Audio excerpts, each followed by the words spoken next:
everyone, and thanks for joining us for our second Nursing and Midwifery Grand Round. For those of you who don't know me, I'm Ali Broadbent and I'm the Director of Clinical Services for Healthcare Integration for Mater Health in South East Queensland.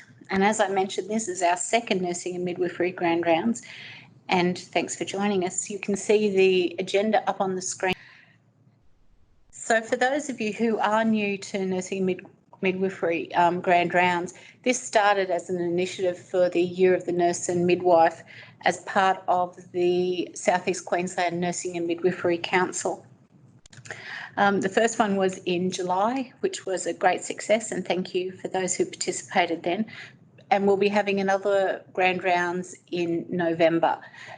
So I would encourage anybody across the state who has a story to share to send through their case study or their story or what they'd like their presentation to be to the Nursing and Midwifery Council link, which is on the intranet site in all of our so South East Queensland and North Queensland. And while Grand Rounds isn't necessarily new, we've all had an experience with Grand Rounds. What's new is that this is for nursing and midwifery, and it's a first for Mater. So what I'm going to do now is hand over to Cara Williams, who's going to talk to us about the power of community, supporting postnatal women with a history of substance use. Over to you, Cara. Thank you very much. And thank you for the opportunity to present today. I definitely encourage anyone who has a story to share to do that. It's a fantastic platform to be able to bring a program or a case study to light. So very, very grateful for the opportunity. So yes, my presentation will be on supporting postnatal women with a history of substance use. So basically my title is the Care Coordinator with CHAMP at Home. So I'm based at Mater at Home. This isn't actually a clinical role. This is an allied health assistant role, but I am a registered midwife, so I bring a fair bit of information to be able to support these women really thoroughly and encourage them to engage in community supports. So basically, I just wanted to share the overview of my presentation today. So I'll be talking to some statistics for pregnancy substance use. I'll just be talking about the CHAMP service briefly as well, then go on to the CHAMP at Home program. I'll be presenting my case study, which will include barriers and then strategies to overcome these barriers. I'll be sharing the outcome of the case study and discuss what worked well. I'll be giving some recommendations that are probably a little bit more specific to the case study, but hopefully you'll be able to consider these in your practice as well. And then we'll just be concluding the presentation as well. So just to give you a bit of background on substance use in general, WHO estimates that 31 million people report a drug disorder. However, we all know that there are potentially quite negative side effects in pregnancy if the use is ongoing or even if there is a history of use. So these can include intrauterine growth restriction, increased risk of SIDS, preterm labour, APH, so antepartum hemorrhage or bleeding in pregnancy, and also potential for congenital abnormalities. So what's more important, I suppose, in this case is that substance use can have a significant influence on other factors in the woman's health, including her mental health, her emotional responses, and that really important bonding between parent and baby. Women with substance use often report discrimination, social isolation, and are generally really wary of accessing healthcare because they feel that they may be judged in a negative way. So just to talk briefly on the CHAMP service, this is a model of care that's based at the Mater Mothers, and it's offered by 2 dedicated midwives led by a clinical midwife and also assisted with a registered midwife. So the aim here is to support, to provide clinical antenatal care to women affected by substance use. And I'm often asked what CHAMP stands for. and it's continuity of care by health professionals attending alcohol and drug problems and meeting mothers' needs for positive family outcomes. So from this, Champ at Home was born.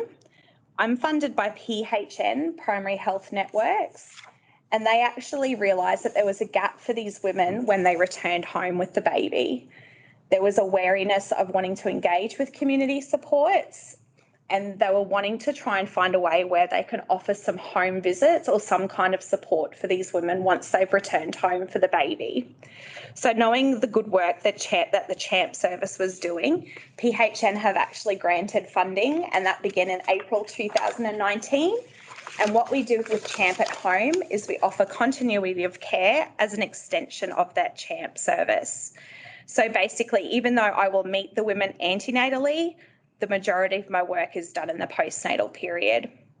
So the aim of CHAMP at Home is to support women by offering home visits, providing information on community supports, and also try and promote engagement to these health services.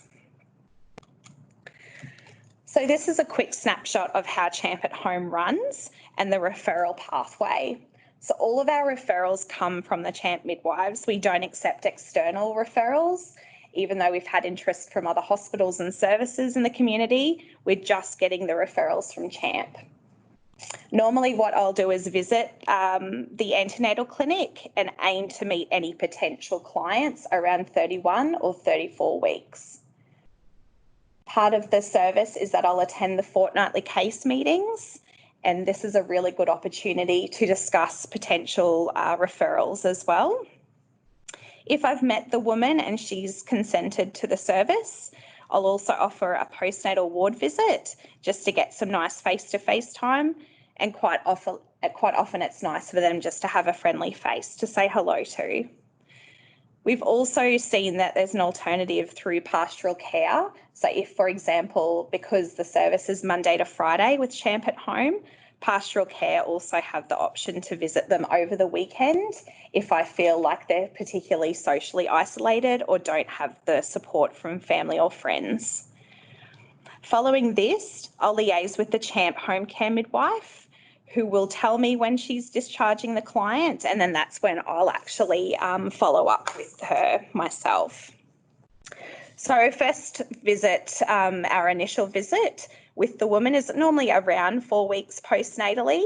As they've been at home for a few weeks now, they've seen the home care midwife, and I'm able to then step in and start talking about relevant supports for them. However, if the woman is out of MARTA catchment, being based at MARTA at Home actually means I have a larger catchment, so I can actually see them earlier at either 2 or 3 weeks postnatal if they haven't yet had a home care visit from a midwife in the local area. So at this initial visit, what I'll do is complete a home risk assessment. So that's to make sure that the home is safe for both mother, baby, and also my visits. I'll complete a full initial psychosocial assessment. So thinking about the patient really holistically, not just their medical concerns, but also things like cultural considerations, finances, housing, relationships. So that's coming from more of a social work perspective, but it works really well with this. I'll also get a consent form signed, and we will sit down together and try and establish some goals. So it's really patient driven. I'll ensure that they've got engagement with a child health nurse in the local community. So if they haven't heard from Child Health Service yet, we can call together at that appointment, make sure that they're going to get a home visit from the child health nurse, who will then monitor weigh, growth and development, as I can't do any of that hands-on service for them. And another thing I've been very fortunate to be linked in with is a charity called the Ivory Project, who run out of City Point at Carindale. They're a church-based community service, and what they do is they get pre-loved baby supplies, items and donations, and they're able to give these to me to pass on to the women. So quite often at that initial visit, I've got a nice welcome pack for them. So that includes nappies, wipes, really nice clothes, depending on whether they're boy or girl. And then also we have the ability to be able to get bulkier items for mum as well, so including a pram, bassinet, and even cots. So further along, we'll establish monthly home visits. And another thing I'll complete here is something called a Mars survey. And this is a Mater at Home data collection tool, which just basically covers the way that we have engaged with them about their appointments and if they feel well supported. Following the monthly home visits, I'll discharge at 6 months postnatal. So again, another opportunity for me to get some feedback about the service. And this also links in with PHN, as they also do prefer some data collection called the philosophies of care. So that's just to make sure that we're staying in line with a lot of the other PHN programs. At this last appointment, I'll also collect some data in regards to their substance use. So this will give me a good snapshot of perhaps how much they would have spent on their chosen substance prior to pregnancy per week and how much they're spending now. So it actually puts a dollar value on the data.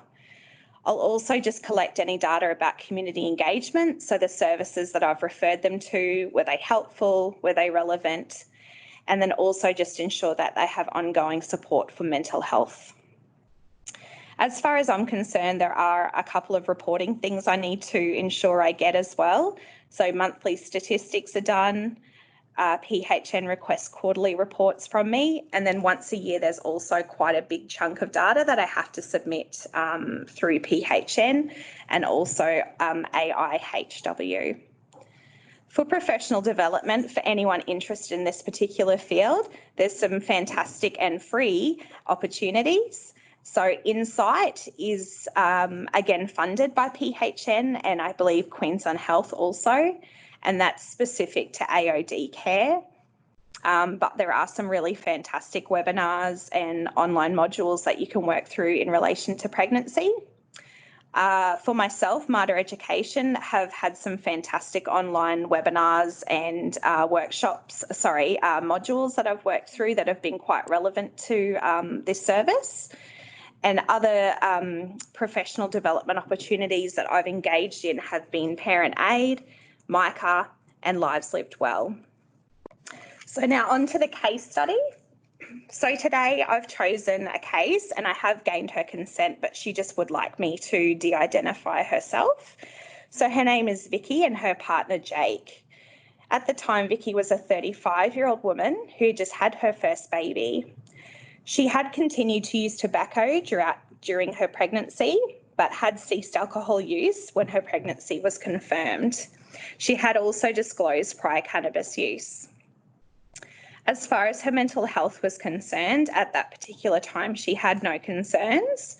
She had, however, reported stress during her pregnancy due to her partner using recreational drugs. She felt she had minimal support from her family and friends. She also denied any safety concerns in her relationship with Jake. On our first visit together, I did encourage her to become engaged with her GP, as I believe I was seeing her for the first time at 3 weeks postnatal and she'd missed her 1 week postnatal visit with her GP. I also referred her to the Child Health Service to organise child health nurse home visits, and they were also really great in assisting Vicky with her breastfeeding worries. So she and her partner had actually just used cocaine the weekend prior to my visit in a social situation. Oh, sorry. Thank you. And she had ceased breastfeeding due to this, as she wasn't aware of when she should start breastfeeding or how long she should wait before she began. So I did have to raise concerns with our child protection liaison officer, as I was unsure how to proceed because she had disclosed recent drug use. However, I worked within the guidelines given to me to refer Vicky to the Mater Parenting Support Centre to link her in with a lactation consultant in order to promote breastfeeding support and provide education around substance use when breastfeeding. I also referred her to the Anglicare Amend program, and with this program she was able to receive up to 18 home visits from a qualified alcohol and drug caseworker counsellor. I encouraged Vicky to contact Centrelink to organise her parenting payments, as quite often a lot of my clients are concerned about financial situation particularly when it comes to transport, to have to be able to get to these appointments. And then I continue to provide monthly review appointments at her home. So applying the communication tool SBAR, the situation was this was her first baby. The background was that she had had tobacco use through pregnancy with prior and alcohol cannabis use. The assessment was that she had reported recent cocaine use and had ceased breastfeeding because of this.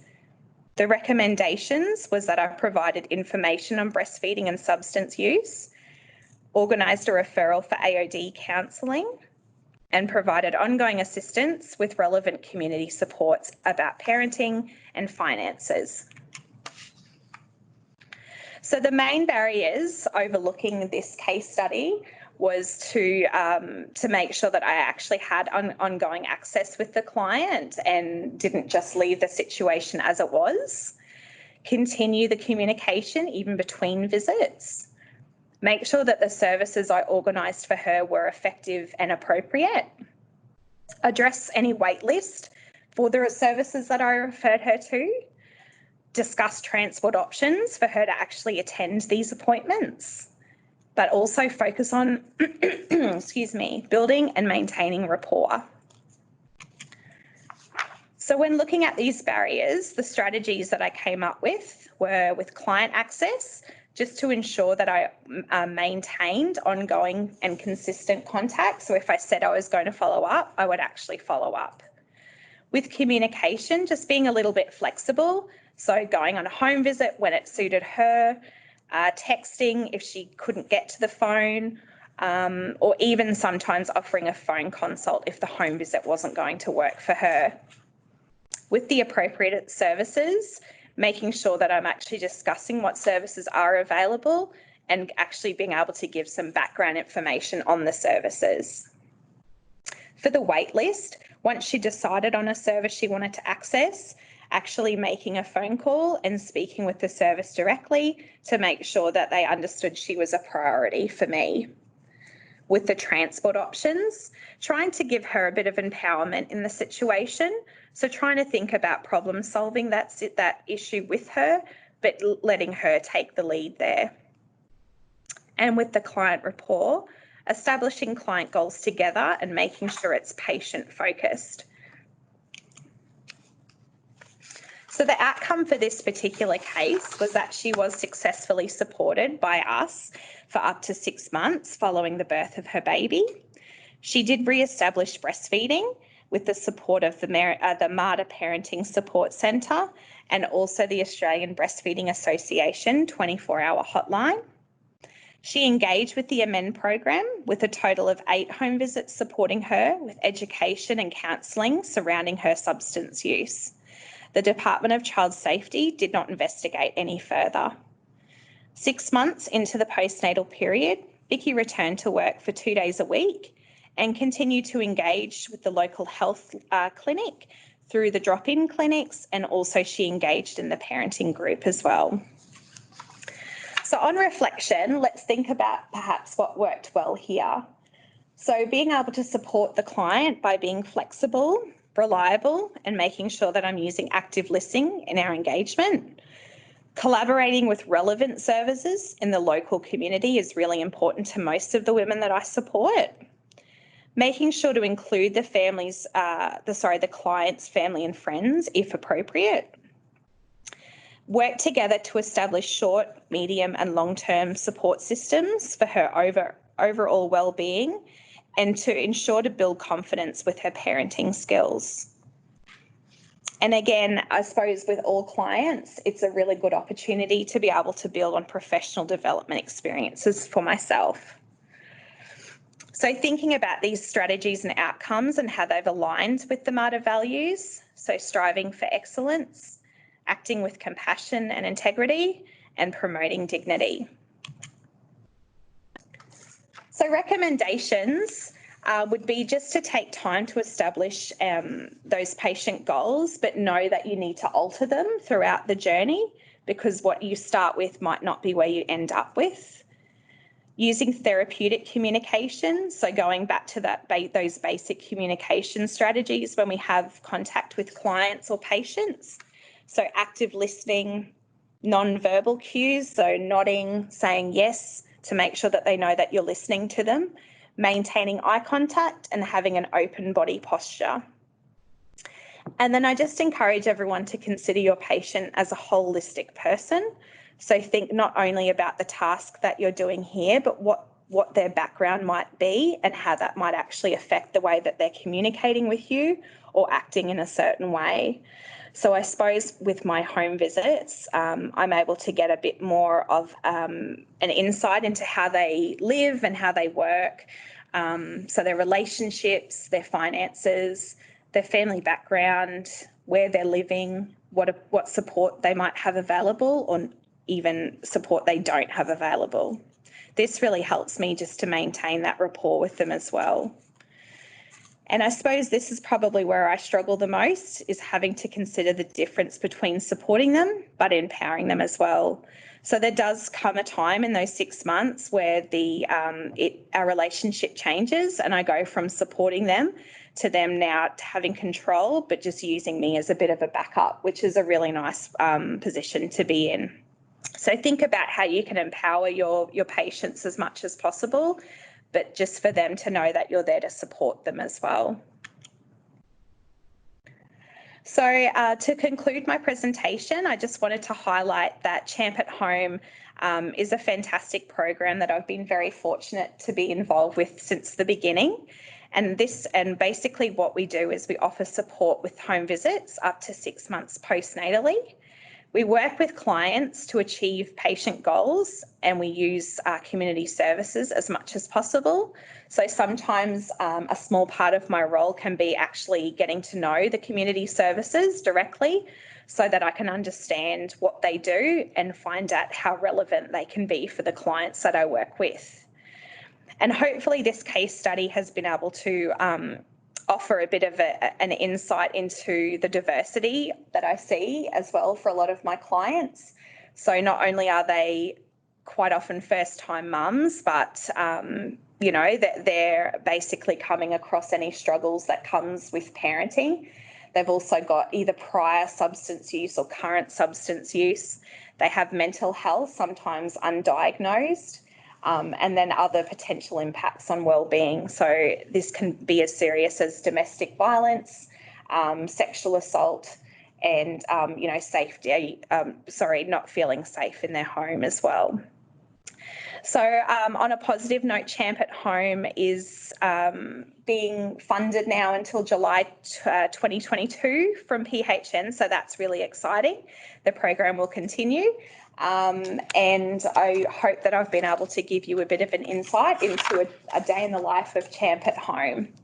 So I've just listed a few organisations here. So quite often this is a bit of a quick reference for me when I'm wanting to give support. I do have something quite similar that I give to my clients on our first visit as well. So they're able to have a phone number or a contact name of someone for any support that they need. But on the right-hand side in particular, I suppose what's more interesting is those food and baby supplies. There are some fantastic charities out there that are willing to help.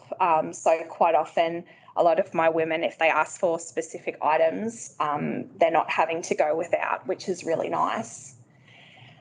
I just wanted to take a few minutes as well to acknowledge people that have really helped and supported the program. So when we started in April 2019, this was actually a part-time split program between myself and another worker called Amy. She left me in November to have a baby, so she was really integral in getting the program up and running, so I always like to add her. So quite often you would have heard me say we. That's because I'm so used to working in a partnership, even though it's been close to a year by myself. I'd like to thank Amanda at PHN. She's my contact there and is always very supportive of the program. Fiona, the director of Marta at Home, and Val, my direct team leader, have always been fantastic to help me as well in setting up and just basically letting me do what I need to do and not questioning me really, just supporting me throughout it. And then the two dedicated midwives at the CHAMP service, Paige and Emily, who are always there to help me out, to have a chat with, and are just fantastic midwives. So thank you all very much on this slide. And there are my references for the information I was given today. Thank you very much, Cara. It's really great to be able to hear about some of the services that, you know, once again have that flow to look after our patients and our families from inside the hospital walls to outside the hospital walls, and how we see our patients, you know, as a group that we're helping, like from the moment they touch the MARTA service to the moment that they've finished with MARTA and wherever that journey may lead in between. So thank you for that.